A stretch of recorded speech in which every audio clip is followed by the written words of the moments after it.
Now that Halloween is coming up, I figured I could do a video on horror games. More about how the developer wants to present their game to their audience. You could create a point-and-click game or an open-world game. Structuring a good horror game is a science. How you trigger the fight or flight mode in the brain, while simultaneously taking away both of those abilities. Five Nights at Freddy's is a good example. You're just sitting on your ass doing absolutely nothing in the back of a restaurant. In this game, you're stuck wanting to do two things. Either A, run, or B, fight. But you can't do any of those things. You're stuck in limbo. Another thing to think about is vision. Limiting the player's ability to see by making things darker also taps into humans' primal instincts. You can't make fun of somebody for being afraid of the dark, because the dark could be harboring unknown entities that may want to come and harm you. Or in the case of our primal instincts, enemies are dangerous animals. Another way you could structure a horror game is narrow pathways. The problem with many first-person shooters is that they're making narrow hallways 75% of their game. In a first-person shooter, a narrow pathway just leaves less cover for you and your enemy. Alright, there's no room for flanking because you're limited to going down one narrow path. And if someone throws a grenade, you're screwed.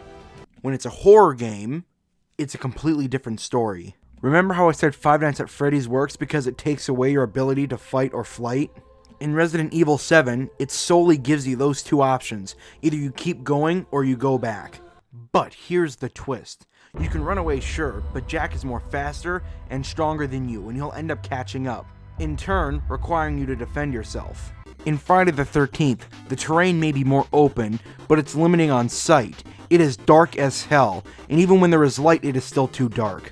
All these games have three key principles that you need to structure a good horror game.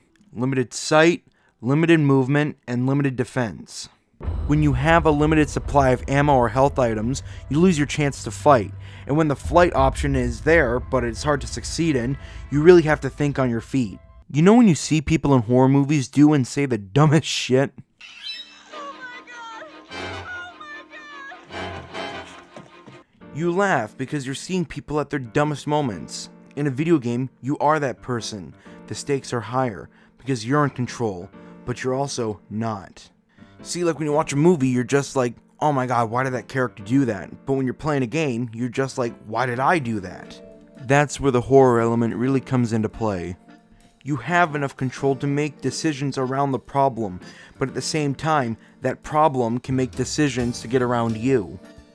When you have an unscripted enemy just following you around or actively searching for you, it just creates more tension, unlike a scripted one because it's a little bit more expected. It just doesn't feel right. It completely changes everything. Resident Evil 3 sucks dick.